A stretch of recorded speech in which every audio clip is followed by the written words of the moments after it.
अस्सलाम वालेकुम। Corona virus दो तरीके से फैल सकता है। पहला तरीका तो ये है कि आप कोरोना वायरस के मरीज़ के साथ डायरेक्टली इन कॉन्टैक्ट आ गए और उसने आपके सामने खांसा या छींका, तो उसके जिस्म से निकलने वाले जो कोरोना वायरस के पार्टिकल्स हैं वो आपके आंखों के ज़रिए, नाक या मुंह के ज़रिए आपकी बॉडी के अंदर चले गए, तो इसका कभी इम्कान है कि आपको कोरोना वायरस हो सकता है। दूसरा तरीका ये है कि कोरोना वायरस का मरीज़ किसी जगह पे खांसता है या छींकता है, तो वो ज़र्रात जो हैं ज़ाहिरा हवा में मौलिक नहीं रहेंगे। वो जो नीचे कोई भी जगह होगी, टेबल हुआ, सोफ़ा हुआ, कोई चारपाई हुई, कोई बेड हुआ, कोई भी जगह होगी, उसके ऊपर आके ठहर जाएंगे।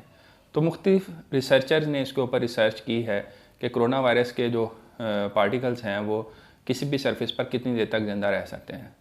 ज़्यादातर जो रिसर्चर्स का इत्फाक है जो कि हार्ड सर्फेसिस हैं, जैसे कि कोई टेबल हो गया, इस तरह की जो जगह हैं उनके ऊपर कोरोना वायरस के पार्टिकल्स 4 से 5 दिन तक भी ज़िंदा रह सकते हैं।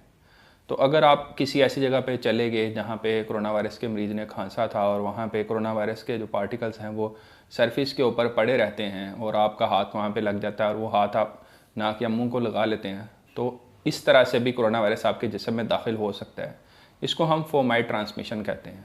इसीलिए जो है वो WHO की रिकमेंडेशंस हैं कि आपको मास्क लगा के रखना चाहिए, ताकि आप डायरेक्ट इनहेल करने से कोरोना वायरस को किसी भी मरीज़ के सामने अगर इन कॉन्टैक्ट आ जाते हैं तो आप बच सकें। दूसरा जो है वो ये बार बार कहा जाता है कि आप जब भी घर में दाखिल हों तो सबसे पहले 20 सेकंड तक अपने हाथ धोते रहें, ताकि फोमाइट ट्रांसमिशन को रोका जा सके।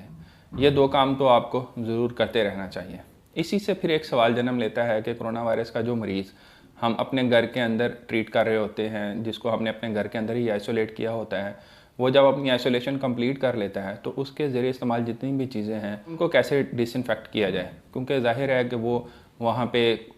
उसके इस्तेमाल के अंदर जो है वो कंबल, चादरें वगैरह भी होंगी।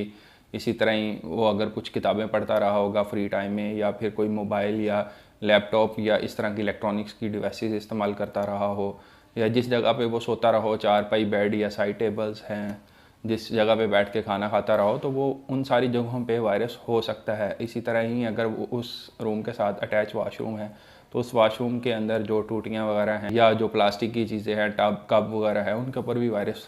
ज़िंदा रह सकता है। तो फिर हम उसको कैसे डिसइंफेक्ट कर सकते हैं? इसके लिए बहुत ही आसान जो है वो हमारे घर के अंदर ही मौजूद जो चीज़ें हैं उनसे हम जो है वो इन चीज़ों को डिसइंफेक्ट कर सकते हैं। जो तो कपड़ा और लॉन्ड्री वगैरह की चीज़ें हैं उनको आप गर्म पानी में धो के धूप में अच्छी तरह सुखा लें, तो फिर भी काफ़ी हद तक चांसेस हैं कि कोरोना वायरस उसके ऊपर ज़िंदा नहीं रहेगा। अगर आप एडिशनली उसके अंदर थोड़ी सी जो घर में ब्लीच हम कपड़ों के अंदर डालते हैं वो भी डाल लें तो और फ़ायदा हो जाएगा। लेकिन आपने ये ख्याल रखना है कि जब आपने कपड़ों को धो लेना है तो उनको आपने फेंटने या छेंटने की कोशिश नहीं करनी, उनको बस हल्का सा निचोड़ के आपने धूप में डाल देना है। क्योंकि जब हम उनको फेंटेंगे या छेंटेंगे तो वो फिर क्या होगा कि उसके छींटे दूर तक पड़ेंगे, उससे वायरस के फैलने का खदशा बहरहाल रहेगा। तो आप अगर उन कपड़ों को धूप में सुखा लें तो वो डेफिनेटली बड़े आराम से वहाँ से कोरोना वायरस का ख़ात्मा हो जाएगा।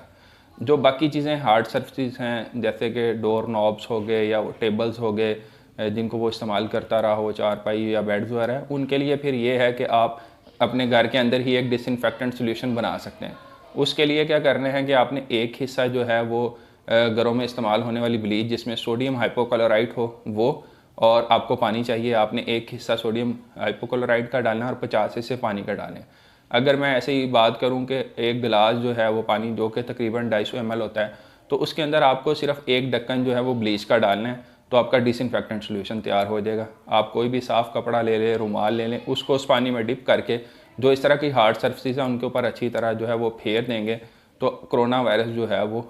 वहाँ से तकरीबन ख़त्म हो जाएगा। इसी तरह ही आप जो है वो अगर इस सोल्यूशन को जो आपने तैयार किया है इसको आप किसी बॉटल स्प्रे में डाल लें, या शावर वगैरह जिससे हम कपड़े वगैरह प्रेस करने के लिए इस्तेमाल करते हैं उसके अंदर डाल के आप प्लास्टिक की चीज़ों के ऊपर या ऐसी जगहें जो थोड़ी आपकी पहुंच से दूर हैं तो वहाँ पे स्प्रे भी कर सकते हैं। लेकिन आपने ख्याल ये रखना है कि आपकी आँखों के अंदर ना जाए और बच्चों की पहुँच से इसको दूर रखना है। दरवाज़ों को खुला रखें ताकि और विंडोज़ को भी खुला रखें ताकि हवा जो है उसकी क्रॉसिंग होती रहे। इसके बाद जो किताबें वगैरह हैं जो कि वो शख्स जो है वो